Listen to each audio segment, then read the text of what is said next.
बहन और भाइयों, कांग्रेस का नाम ही समस्या है और भारतीय जनता पार्टी का समाधान है। जो समस्या है उसके लिए बहाना चाहिए। कांग्रेस हमेशा बहाना बना करके देश की जनता को बेवकूफ बनाती रही है और यही कारण है देश में आतंकवाद की समस्या हो, उग्रवाद की समस्या हो, नक्सलवाद की समस्या हो, जातिवाद की समस्या हो, क्षेत्रवाद की हो, भाषावाद की हो, ये जितना भी विभाजन की बीज हैं, ये सभी विष बेल को बोने का कार्य, उसको पलवित और पोषित करने का कार्य कांग्रेस ने देश के अंदर आजाद भारत में किया। हिंदुओं को कमजोर करने का पाप किया और इनके पाप का परिणाम है यह आतंकवाद।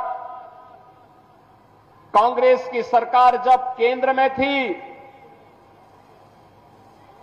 और जम्मू कश्मीर में उसके साथ सहयोगी दलों की सरकारें चल रही थी, तब पत्थरबाजी की घटना होती थी। धड़ल्ले से यहां पर किस तरह की घटनाएं होती थी, किसी से छुपा हुआ नहीं है। लेकिन आपने देखा होगा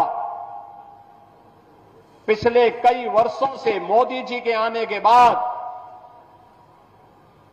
गृह मंत्री के रूप में माननीय अमित शाह जी के आने के बाद आतंकवाद अंतिम श्वास गिन रहा है और पत्थरबाज पूरी तरह गायब हो गए हैं। बहनों और भाइयों, ये परिवर्तन है, समाधान है। जिस जम्मू कश्मीर के लिए 1953 में भारतीय जनसंघ के संस्थापक अध्यक्ष डॉक्टर श्यामा प्रसाद मुखर्जी ने अपना बलिदान दिया था, जिस जम्मू कश्मीर के अंदर